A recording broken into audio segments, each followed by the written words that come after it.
Hi ಹೌದಾ Z900 Kawasaki ಕೂತ್ಕೊಳ್ಳಿ.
ನೀವು ತೊಗೊತೀರಾ very soon.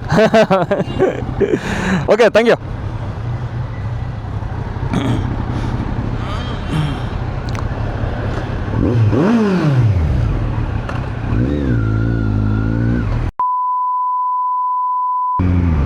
Hello friends, welcome back to ನನ್ನದು ವ್ಲಾಗ್. ಸೊ ನಾನು ಇವತ್ತು ಓಡಿಸ್ತಾ ಇದ್ದೀನಿ ಇದು ಕವಾಸಾಕಿ Z900. ಇದೊಂಥರ best selling super bike in India ಅಂತಲ್ಲ, ಆಲ್ ಓವರ್ ದ ವರ್ಲ್ಡ್ ಅಂತಲೇ ಹೇಳ್ಬೋದು.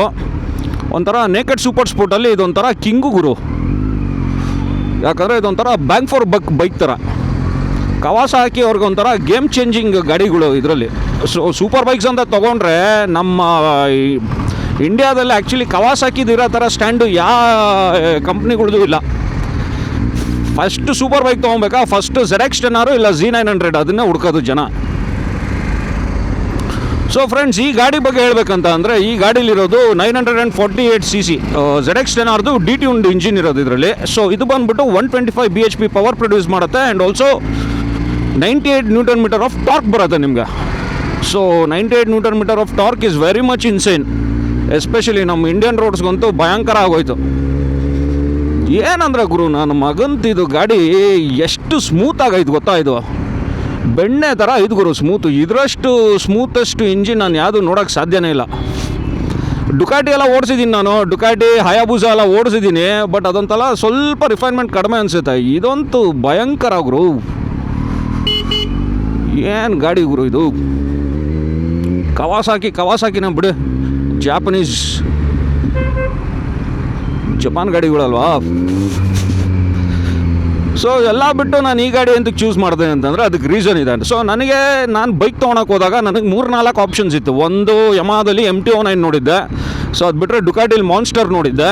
ಅದು ಬಿಟ್ಟರೆ ಟ್ರಯಂಫ್ ಸ್ಟ್ರೀಟ್ ಟ್ರಿಪಲ್ ಕೂಡ ನೋಡಿದ್ದೆ. ಅವಾಗ ಇನ್ನೂ RS ಲಾಂಚ್ ಆಗಿರಲಿಲ್ಲ.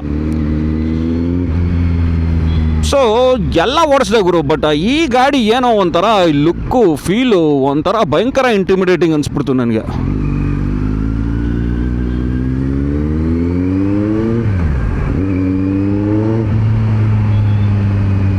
ಸಿಕ್ಕಾಪಟ್ಟೆ ಇಂಟಿಮಿಡೇಟಿಂಗ್ ಅನಿಸ್ತು. ಆ್ಯಂಡ್ ಆಲ್ಸೋ ಗುರು ಕವಾಸಾಕಿ ಎಸ್ಪೆಷಲಿ ಜಾಪನೀಸ್ ಇಂಜಿನ್ಸ್ ಅಲ್ವಾ, ನಿಮ್ಗೆ ಈಸಿ ಟು ಮೇಂಟೈನ್ ಗಾಡಿಗಳು ಇದೆಲ್ಲ.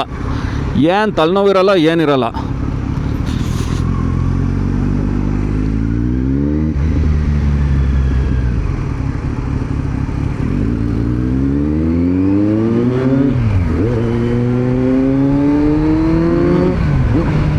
ಹೆಂಗೆ ನುಗ್ತಾ ಇದ್ದು ನೋಡೋರು, ಸಿಕ್ಕಾಪಟ್ಟೆ ಮಜಾ. ಇದು ಓಡಿಸ್ದವ್ರಿಗೆ ಮಜಾ ಗೊತ್ತು. ಸಾಕಾದಾಗೈದು ಗುರು ಗಾಡಿ ಅಂತೂ. ಓ ಮೈ ಗಾಡ್, ನಾನು ಎಷ್ಟು ದಿವಸ ಬಿಟ್ಟು ಓಡಿಸಿದ್ರು ಈ ಗಾಡಿ ನಂಗೆ ಹೊಸ ಗಾಡಿ ಓಡಿಸೋ ಥರನೇ ಫೀಲಿಂಗ್ ಕೊಡೋದು ಗುರು. ಅದೇ ಕವಾಸಾಕಿದು ಮಜಾ ಅಂದರೆ. ಏನಂತಕ್ಕಂತ ಅಂದರೆ ಸ್ಪೆಷಲಿ ಹೇಳ್ತೀನಿ ನೋಡಿ, ಇದು ನೇಕೆಡ್ ಗಾಡಿ. ಇದು ಫಸ್ಟ್ ಆಫ್ ಆಲ್ ನೀವು ಇದರಲ್ಲಿ ಟೂರಿಂಗು ಮಾಡ್ಬೋದು, ಸ್ಟ್ರೀಟ್ ಯೂಸ್ ಮಾಡ್ಬೋದು, ಡೈಲಿ ಆಫೀಸಿಗೆ ತೊಗೊಂಡು ಹೋಗ್ಬೋದು, ಎಲ್ಲ ಥರನೂ ಯೂಸ್ ಮಾಡ್ಬೋದು ನಿಮಗೆ ಈ ಗಾಡಿನ. ಆ್ಯಂಡ್ ಆಲ್ಸೋ ಇನ್ನೊಂದೇನು ಅಡ್ವಾಂಟೇಜ್ ಅಂದರೆ ಗುರು, ಈ ಗಾಡೀಲಿರೋ ರೀಸೇಲ್ ವ್ಯಾಲ್ಯೂ ಏನು ಕೇಳ್ತಾರೆ ಗೊತ್ತಾ. ಈಗ ತೊಗೊಂಡ್ರು ಇವಾಗ ನಂದು 2018 ಮಾಡಲು ಇವಾಗಲೂ 7.5 ಲಕ್ಷ 8 ಲಕ್ಷ ಕೇಳ್ತಾರೆ ಗಾಡಿ. ಇದನ್ನು ಭಯಂಕರ ರೀಸೇಲ್ ವ್ಯಾಲ್ಯೂ ಇದು. ಅದೇ ನೀವು ಯಾವುದೋ ಡುಕಾಟಿ BMW ಇಲ್ಲ ಆಪ್ರಿಲಿಯಾ ಆ ಥರದ್ದು ಯಾವ್ದಾದ್ರು ತೊಗೊಳ್ಳಿ, ಭಯಂಕರ ಡಿಪ್ರಿಸಿಯೇಷನ್ನು. ನೀವು 20 ಲಕ್ಷಕ್ಕೆ ತೊಗೊಂಡಿರ್ತೀರ ಗಾಡಿ ಅಂತ ಅಂದ್ಕೊಳ್ಳಿ, ಅದನ್ನು ಅರ್ಧ ರೇಟಿಗೆ ಕೇಳ್ತಾರೆ. 10 ಲಕ್ಷಕ್ಕೆ ಕೊಡು, ಇಲ್ಲ ಬೇಡವಾ ತಗೋ ನೀನೇ ಇಟ್ಕೋ ಅಂತಾರೆ. ಸೊ ಅದೊಂದು ಇದು. ಸೊ ಜಾಪನೀಸ್ ಇಂಜಿನ್ಸು ಸಿಕ್ಕಾಪಟ್ಟೆ ರಿಲಯಬಲ್ಲು ಆ್ಯಂಡ್ ಆಲ್ಸೋ ರೀಸೇಲು ತುಂಬ ಚೆನ್ನಾಗಿರುತ್ತೆ. ಏನಂದರೆ ಈಸಿ ಟು ಮೇಂಟೆನೆನ್ಸ್ ಗುರು. ನಿನ್ಗೇನು ಜಾಸ್ತಿ ಎಲೆಕ್ಟ್ರಾನಿಕ್ಸ್ ಇಲ್ಲ ಇದರಲ್ಲಿ. ಸೊ ಕ್ವಿಕ್ ಶಿಫ್ಟರ್ ಆಪ್ಷನ್ ಬರೋಲ್ಲ, ಜಸ್ಟ್ ABS ಒಂದು ಬರುತ್ತೆ ಅಷ್ಟೇ. ಏನು ಜಾಸ್ತಿ ಎಲೆಕ್ಟ್ರಾನಿಕ್ಸ್, ಎಷ್ಟು ಕಡಿಮೆ ಎಲೆಕ್ಟ್ರಾನಿಕ್ಸ್ ಇರುತ್ತೋ ಅಷ್ಟು ತಲೆನೋವು ಕಡಿಮೆ ಅಂತ ಅಂದ್ಕೊಂಬಿಡಿ. ಇದರಲ್ಲಿರೋ ಟಾರ್ಕ್ಗೆ ನಾನು ಗೇರೇ ಚೇಂಜ್ ಮಾಡೋದು ಬೇಡ, ಆರಾಮಾಗಿ 3rd ಗೇರಲ್ಲಿ ಹತ್ತಿಸ್ಬಿಡ್ಬೋದು.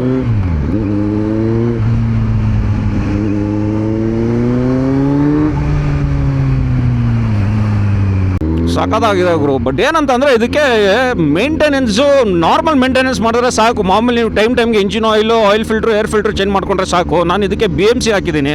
ಸೊ BMC ಬಂದುಬಿಟ್ಟು ನಿಮಗೆ ಬೇಸಿಕಲಿ ಮೇಂಟೆನೆನ್ಸ್ ಫ್ರೀ ಅದು. ಯಾವಾಗ ನೀವೊಂದು 10,000 15,000 20,000 ಕಿಲೋಮೀಟ್ರಿಗೆ ಒಂದು ಸತಿ ತೆಗೆದುಬಿಟ್ಟು ಕ್ಲೀನ್ ಮಾಡಿ ವಾಪಸ್ ಹಾಕೊಬೇಕಷ್ಟೇ. ಅದು ಬಿಟ್ಟರೆ ಮಾಮೂಲಿ ರೆಗ್ಯುಲರ್ ಮೇಂಟೆನೆನ್ಸ್ ಗುರು. ಮಾಮೂಲಿ ಚೈನ್ ಲೂಬಿಂಗು ಅದು ಇದು ಮಾಡಿಕೊಂಡ್ರೆ ಏನು ಪ್ರಾಬ್ಲಮ್ಮೇ ಬರೋಲ್ಲ. ಆ್ಯಂಡ್ ಆಲ್ಸೋ ಫ್ಯೂಯಲ್ದು ಇವಾಗ ಇದು ಮಾಡಿಬಿಟ್ಟವ್ರೆ. ಏನಾಗಿದೆ ನಮ್ಮ ದೇಶದಲ್ಲಿ ಅಂತಂದರೆ 20% ಎಥನಾಲು E20 ಬ್ಲೆಂಡಿಂಗ್ ಮಾಡ್ತವ್ರೆ.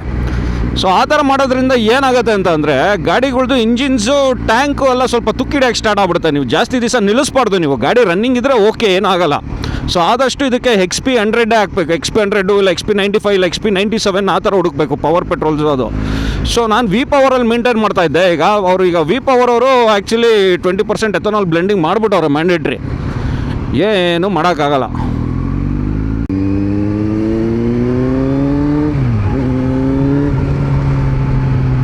ಅದೊಂದು ನಿಮಿಷ ಗುರು. ಇದೊಂದು ಪೆಟ್ರೋಲು ಸ್ವಲ್ಪ ಈಗ ಬರ್ತಾರೆ Z900 ಹೊಸ ಮಾಡಲೆಲ್ಲ E20 ಕಂಪ್ಲೈನ್ಸ್ ಮಾಡಿ ಬಿಟ್ಟಿರ್ತಾರೆ ಅದೆಲ್ಲ. ಸೊ ಅದು ಏನಿಲ್ಲ. ಬಟ್ ನೀವು ಹಳೆ ಗಾಡಿ ತೊಗೊಬೇಕಾದ್ರೆ ಸ್ವಲ್ಪ ನೋಡ್ಕೊಂಡು ತೊಗೊಳ್ಳಿ. ಬಟ್ ಏನಾಗಲ್ಲ, ಬೇಸಿಕಲಿ ಜಾಪನೀಸ್ ಇಂಜಿನ್ಸ್ ಎಲ್ಲ ಅದೇ ಥರ ರೆಡಿ ಮಾಡಿ ಬಿಟ್ಟಿರ್ತಾರೆ ಗುರು. ಅವ್ರಿಗೂ ಗೊತ್ತಿರ್ತದೆ ಈ ಥರ ಎಲ್ಲ ಬೇರೆ ಕಂಟ್ರೀಸಲ್ಲಿ ಈ ಥರ E10 E20 ಈ ಥರ ಬ್ಲೆಂಡಿಂಗ್ ಮಾಡ್ತಾರೆ. ಸೊ ಅದೇ ಥರ ಏನೇನು ಬೇಕೋ ಅದಕ್ಕೆ ಏನೇನು ಅಡ್ಜಸ್ಟ್ಮೆಂಟ್ ಮಾಡಬೇಕು, ಯಾವ ಥರ ವೈರಿಂಗ್ ಬೇಕು, ಯಾವ ಥರ ಇಂಜೆಕ್ಷನ್ ಫ್ಯೂಲ್ ಇಂಜೆಕ್ಷನ್ ಬೇಕೋ ಅದನ್ನೆಲ್ಲ ರೆಡಿ ಮಾಡಿ ಬಿಟ್ಟಿರ್ತಾರೆ. ಸೊ ಏನು ತೊಂದರೆ ಆಗಲ್ಲ. ಬಟ್ ಭಾಳ ಜನ ಹೇಳೋದು ಲಾಂಗ್ ಟರ್ಮಲ್ಲಿ ತೊಂದರೆ ಆಗುತ್ತೆ ಅಂತ.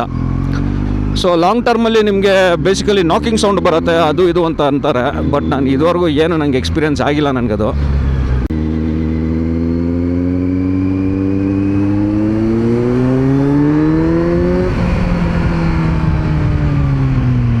ಹೇಳಿ ಬ್ರೋ. ಮಾಡಿ ಬ್ರೋ.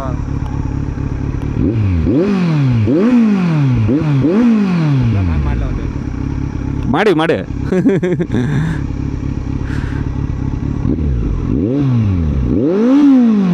ಸಾಕು. No problem. ಏನು ಓದ್ತಾ ಇರೋದು? ಓ ಇಲ್ಲೇ BUಲಿ. Okay nice. ಕಾಲೇಜು ಇವಾಗ ಈಗ ಬಿಟ್ಟಿದೆ ಬ್ರೋ. ನಮ್ಮ ಫ್ರೆಂಡ್ ಮಾತಾಡ್ತಿದ್ದೆ. Okay fine, all the best. ಚೆನ್ನಾಗಿ ಓದಿ.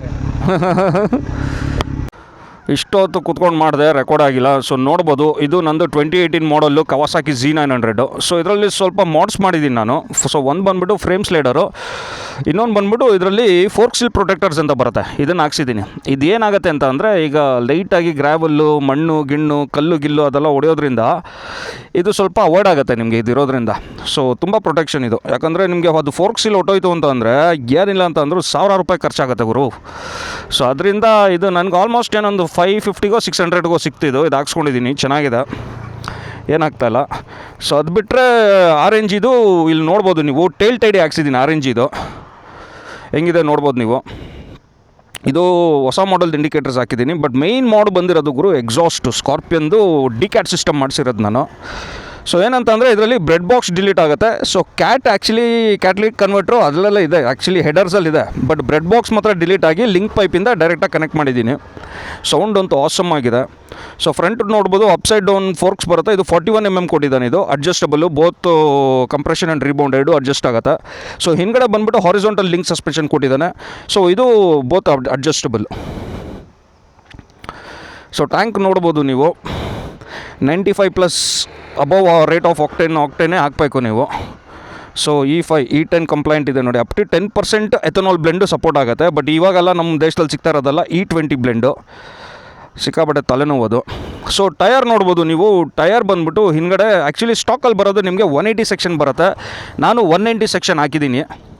ಸೊ ಲುಕ್ ಅದೊಂದು ಸ್ವಲ್ಪ ಎನ್ಹ್ಯಾನ್ಸ್ ಮಾಡುತ್ತೆ ನಿಮಗೆ. ಸೊ ಇದುವರೆಗೂ ನಾನು ಗಾಡೀಲಿ ಏನೇ ಚೇಂಜ್ ಮಾಡೀನಿ ಅಂತಂದರೆ ನಾನು ಹೇಳ್ದಂಗೆ BMC ಏರ್ ಫಿಲ್ಟರ್ ಇದೆ ಇದರಲ್ಲಿ. So that will add up to the situation. ಇನ್ನು ಗ್ರೌಲು ಸ್ವಲ್ಪ ಇಂಟೆಕ್ ಗ್ರೌಲು ಗ್ರರ್ ಅಂತ ಸಕ್ಕದಾಗಿ ಬರುತ್ತೆ ನಿಮಗೆ ಎಕ್ಸಾಸ್ಟು. ಆ್ಯಂಡ್ ಆಲ್ಸೋ ನಿಮಗೆ ಬ್ರೇಕ್ ಪ್ಯಾಡ್ಸು ಚೇಂಜ್ ಮಾಡಿದ್ದೀನಿ. ಬ್ರೇಕ್ ಪ್ಯಾಡ್ಸ್ ಬಂದುಬಿಟ್ಟು ಇದರಲ್ಲಿ ಸ್ಟಾಕ್ ಬಂದುಬಿಟ್ಟು ನಿಸಿನ್ ಬರುತ್ತೆ. ಸೊ ನಾನು ಬಂದುಬಿಟ್ಟು EBC ಇನ್ಸ್ಟಾಲ್ ಮಾಡಿದ್ದೀನಿ, ಫ್ರಂಟ್ ಟು ಬ್ಯಾಕ್ ಎರಡು. ಸೊ ಬೈಟಿಂಗ್ ಪವರ್ ತುಂಬಾ ಚೆನ್ನಾಗಿದೆ. ಸೊ ನನ್ನನ್ನು ಕೇಳಿದ್ರೆ ನನಗೆ ಸ್ಟಾಕ್ ಬ್ರೇಕ್ ಪ್ಯಾಡ್ಸ್ ಬಂದುಬಿಟ್ಟು ನನಗೆ ಆಲ್ಮೋಸ್ಟು ನನಗೆ 8,000ವರೆಗೂ ಬಂತು. ನನಗೆ 8,000 7,500ಕ್ಕೆ ಎಲ್ಲ ಉಜ್ಜೋಗಿತ್ತು. ಸ್ವಲ್ಪ ನಾನೊಂದು 200-300 ಕಿಲೋಮೀಟ್ರ್ ಸ್ವಲ್ಪ ಓಡಾಡಿಸಿದೆ. ಸೊ ಅದಾದಮೇಲೆ ಇಮಿಡಿಯೇಟಾಗಿ ಚೇಂಜ್ ಮಾಡಿಬಿಟ್ಟೆ. ಸೊ ಬೈಟ್ ಚೆನ್ನಾಗಿದೆ. ಸೊ EBC ನಿಮ್ಗೆ ಹೇಳಿದ್ರೆ ನೀವು ಹೆಂಗೆ ಓಡಿಸಿದ್ರು ನಿಮಗೆ ಆಲ್ಮೋಸ್ಟು ನಿಮಗೆ ಮಿನಿಮಮ್ ಅಂತ ಅಂದರೂ 7,000-8,000 ಕಿಲೋಮೀಟ್ರ್ ಅಂತೂ ಆರಾಮಾಗಿ ಬರುತ್ತೆ. ಸೊ ಅವಾಗವಾಗ ಕೂಲೆಂಟ್ ಚೇಂಜ್ ಮಾಡಬೇಕಾಗತ್ತೆ ನಿಮಗೆ ಇಲ್ಲಿ ರೇಡಿಯೇಟರ್ ಫ್ಲೂಯಿಡ್ಡು. ಸೊ ಅದು ಬಿಟ್ಟರೆ ಮಾಮೂಲಿ ಇಂಜಿನ್ ಆಯಿಲು ಅದು ಇದು ಎಲ್ಲ ಚೇಂಜ್ ಮಾಡ್ಕೊಬೋದು. ಸೊ ಅಷ್ಟೇ ಫ್ರೆಂಡ್ಸ್, ನೋಡ್ಬೋದು ಇದು ನಮ್ಮ 2018 ಕವಾಸಾಕಿ Z900. ಸೊ ಹೇಗೆ ಅನಿಸುತ್ತೆ ನೋಡಿ ಗಾಡಿ. ಸೊ ನಿಮ್ಗೇನಾದ್ರು ಈ ಗಾಡಿ ಇಷ್ಟ ಆಗಿರೋ ದಯವಿಟ್ಟು ಲೈಕ್ ಮಾಡಿ, ಶೇರ್ ಮಾಡಿ, ಸಬ್ಸ್ಕ್ರೈಬ್ ಮಾಡಿ. ಸೊ ಸಿಗುವ in the next video. Until then bye bye. Life ಅನ್ನೋದು ಒಂದು ಸಿಕ್ಕಾಪಟ್ಟೆ ಅನ್ಎಕ್ಸ್ಪೆಕ್ಟೆಡ್ ಥಿಂಗು ಗುರು. ಏನಂತಂದರೆ ಸೊ ಜೀವನದಲ್ಲಿ ನಾವು ಏನೇನೋ ಅಂದ್ಕೊತೀವಿ, ಏನೇನೋ ಆಗುತ್ತೆ, ಮುಂದೆ ಹೆಂಗೆಂಗೋ ಇರ್ತೀವಿ, ಅದು ಇದು ಅಂತ ಅಂದ್ಕೊತೀವಿ. ಬಟ್ ರಿಯಾಲಿಟಿ ಅದು ದೇವರೇ ಏನೋ ಬರ್ದಿಕ್ಬಿಟ್ಟಿರ್ತಾರೆ. ನಾವೇನೋ ಅಂದ್ಕೊತೀವಿ, ನಮ್ಮದೇ ಒಂದು ಲೆಕ್ಕಾಚಾರ ಅಂದರೆ ದೇವ್ರದೇ ಒಂದು ಲೆಕ್ಕಾಚಾರ ಇರುತ್ತೆ. ಯಾರು ಹೋಗ್ಬೇಕಾದ್ರೆ ಏನು ಎತ್ಕೊಂಡು ಹೋಗಲ್ಲ, ಏನು ಬಿಟ್ಟು ಹೋಗಲ್ಲ. ಇನ್ನೇನು ಇರೋದೆಲ್ಲ ಬಿಟ್ಟು ಹೋಗ್ತೀವಿ ಅಷ್ಟೇ. ಏನು ಹೋಗ್ಬೇಕಾದ್ರೆ ಏನು ಎತ್ಕೊಂಡು ಹೋಗಲ್ಲ. ಹಾಕಿರೋ ಹುಡ್ದಾರನೂ ಕಿತ್ಬಿಟ್ಟು ಕಳಿಸ್ತಾರೆ. ಅದು ನಮ್ಮ ತಂದೆ ತಿರೋದಾಗ ನಾನು ಅದನ್ನು ನೋಡ್ಬಿಟ್ಟಿದ್ದೀನಿ. ನಾನು ಏನೋ ವಾಪ ಇರೋಷ್ಟು ದಿವಸ ಚೆನ್ನಾಗಿ ಎಲ್ರನ್ನೂ ಪ್ರೀತಿಸಿ ಚೆನ್ನಾಗಿರಿ. ನಿಮ್ಮ ಸುತ್ತಮುತ್ತ ಇರೋರನ್ನ ಚೆನ್ನಾಗಿ ನೋಡ್ಕೊಳ್ಳಿ. ಯಾರಂತ್ರನೂ ಏನು ಎಕ್ಸ್ಪೆಕ್ಟ್ ಮಾಡೋಕ್ಕೆ ಹೋಗಬೇಡಿ. ಸೊ ನಿಮ್ಮದು ಅಂತ ಇದ್ದರೆ ಅದು ಯಾವತ್ತಿದ್ರೂ ಬಂದೇ ಬರುತ್ತೆ. ಏನು ಹೋಗ್ಬೇಕಾರೆ ಏನು ತೊಗೊಂಡೋಗ್ತೀವಿ ಗುರು. ನಾವು ಮನೆ, ಆಸ್ತಿ, ಜಮೀನು ಅದು ಇದಂತ ಅಂತ ಅಂದ್ಕೊತೀವಿ. ನಾವು ಈಗಿರೋ ನಾವು ಮನೇನ ಇನ್ನೊಂದು 40-50 ವರ್ಷ ಆದರೆ ಬೇರೆ ಯಾರೋ ಇರ್ತಾರೆ ಅದರಲ್ಲಿ. ನಾವು ಇರೋದೇ ಇಲ್ಲ. ನಾವು ಟಿಕೆಟ್ ತೊಗೊಂಡ್ಮೇಲೆ ಬೇರೆ ಯಾರಿಗೆ ಗೊತ್ತು. ನಮ್ಮ ಮಕ್ಕಳು ಉಳಿಸ್ಕೊಂಡು ಹೋಗ್ತಾರೆ ಅಂತ ಅಂದ್ಬಿಟ್ಟು ಎಲ್ಲ ಮಾಡಿರ್ತೀವಿ. ಅವ್ರು ಉಳಿಸ್ಕೊಂಡು ಹೋಗ್ತಾರೆ ಅಂತ ಏನು ಗ್ಯಾರಂಟಿ? ಅವ್ರು ಉಳಿಸಿದ್ರು ಅವ್ರು ಹುಟ್ಟೋ ಮಕ್ಕಳು ನೆಕ್ಸ್ಟ್ ಜನ್ರೇಷನ್ ಉಳಿಸ್ಬೇಕಲ್ಲ. ಅವ್ರು ಅದನ್ನು ಕಳೆದ್ಬಿಟ್ಟೆ ಹೋಗೋದು. ಸೊ ಯಾವುದು ಶಾಶ್ವತ ಅಲ್ಲ ಅಂತ ಹೇಳಕ್ಕೆ ಬರ್ತಾಯಿದ್ದೀನಿ ಗೈಸ್ ಅಷ್ಟೇ. ಸೊ ಏನಂತಂದರೆ ಇರೋಷ್ಟು ದಿವಸ ನಿಮ್ಮ ಕೈಲಾದಷ್ಟು ಮಜಾ ಮಾಡಿ, ಖುಷಿಯಾಗಿರಿ. ಮಜಾ ಮಾಡಿ ಅಂತಂದರೆ ಹೋಗಿ ಎಣ್ಣೆ ಹೊಡ್ಕೊಂಡು ಸಿಗರೇಟ್ ಎಲ್ಲ ಹೊಡ್ಕೊಂಡು ಮಜಾ ಮಾಡಿಬಿಡಿ. ನಿಮ್ಗೆ ಏನು ಅನಿಸುತ್ತೋ ಅದನ್ನು ಮಾಡಿ. ನಿಮ್ಗೆ ಯಾವ್ದ್ರಲ್ಲಿ ಖುಷಿ ಸಿಗುತ್ತೋ ಅದನ್ನು ಮಾಡಿ. ನಿಮ್ಗೆ ಯಾವ್ದು ಇಷ್ಟ ಆಗಿರೋ ಬೈಕ್ನ ತೊಗೊಳ್ಳಿ, ನಿಮ್ಗೆ ಇಷ್ಟ ಆಗಿರೋ ಕಾರ್ನ ತೊಗೊಳ್ಳಿ, ನಿಮ್ಗೆ ಇಷ್ಟ ಆಗಿರೋ ಪ್ಲೇಸಸ್ಗೆ ಹೋಗಿ ಟ್ರಾವೆಲ್ ಮಾಡಿ. ಹೋಗ್ಬೇಕಾದ್ರೆ ಮೆಮೊರೀಸ್ ತೊಗೊಂಡೋಗಿ ನಿಮ್ಮ ಜೊತೆಗೆ. ನಮ್ಮ ಮನೇಲಿ ಹೇಳ್ತಾರೆ, ನೀನೇನು ಹುಚ್ಚಿಡ್ದಾಯ್ತಾ ನಿನಗೆ, ಅಲ್ಲಿ ಬೈಕಿಗೆ ಅಷ್ಟು ಲಕ್ಷ ಖರ್ಚು ಮಾಡಿದ್ಯಾ, ಅದ್ರ ಜೊತೆ ಈ ಗೇರ್ಸ್ ಬೇರೆ ಇನ್ಸ್ಟಾ 360 ಅಂತೆ, DJ ಅಂತೆ, ಅದಕ್ಕೆ ಮೈಕ್ ಅಂತೆ, ಅದಕ್ಕೆ ಹೆಲ್ಮೆಟ್ ಅಂತೆ, ಗೇರ್ಸ್ ಅಂತೆ, ಶೂಸ್ ಅಂತೆ. ಏನಂದ್ರೆ ಅದು ಪ್ಯಾಷನ್ ಗುರು. ನನಗಿರೋ ಪ್ಯಾಷನ್ ಅದನ್ನು ನಾನು ಮಾಡ್ತಾಯಿದ್ದೀನಿ ಅಷ್ಟೇ. ಯಾರು ನೋಡಲಿ ಬಿಡಲಿ ಅದು ಸೆಕೆಂಡ್ರಿ ಬಿಡಿ. ನಿಮಗೆ ಏನು ಅನಿಸುತ್ತೋ ಆ ಪ್ಯಾಷನ್ನು ಅದನ್ನು ಫಾಲೋ ಮಾಡಿ. XP95 ಇದೆಯೇನಮ್ಮ? ಇದಿಲ್ವಾ ಇದು? ಎಲ್ಲಿ ನೋಡೋರು ಪೆಟ್ರೋಲೇ ಸಿಗ್ತಾಯಿಲ್ಲ ಈಗ. ಅದರಲ್ಲಿ XP95 ಹುಡಿಕೊಂಡು ಹೋಗ್ತಾ ಇದ್ದೀನಿ ನಾನು. ಯಾಕಪ್ಪ ರಾಂಗ್ ವೇಲ್ ಬಂದು ಹಿಂಗೆ ಅವ್ರು ನೋಡಿತವನೆ. ಪರಿಸ್ಥಿತಿ ಹೆಂಗಾಗ್ಬಿಡೈತೆ ಅಂತ ಅಂದರೆ, ಈಗ ಈ ಇರಾನು ಮತ್ತು ಇಸ್ರೇಲು ಮತ್ತು ಅಮೇರಿಕಾದು ಯುದ್ಧ ಆಗ್ತಾರೋದ್ರಿಂದ ಎಲ್ಲೂ ಪೆಟ್ರೋಲೇ ಸಿಗ್ತಾಯಿಲ್ಲ ಗುರು. ನಮ್ಮ ಲಗ್ಗೆರೆ ಇದರಲ್ಲಂತೂ ಲೈನಲ್ಲಂತೂ ಪೆಟ್ರೋಲೇ ಇಲ್ಲ.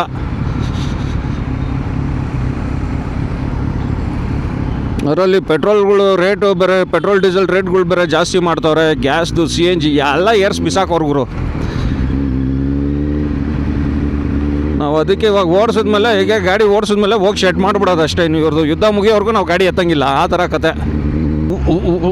ಈ ಮೌಂಟ್ ನೋಡಿ ಹೆಂಗಿದೆ ಅಂತಂದರೆ, ಎಷ್ಟು ಆಂಡ್ಯುಲೇಷನ್ಸ್ ಇದ್ದರೂ ಸ್ವಲ್ಪ ಏನೋ ಲೈಟಾಗಿ ವೈಬ್ರೇಷನ್ ಆಗುತ್ತೆ, ಬಟ್ ಗಟ್ಟಿ ಕುತ್ಕೊಂಡಾಯ್ತು ಗುರು ಇನ್ನೂ.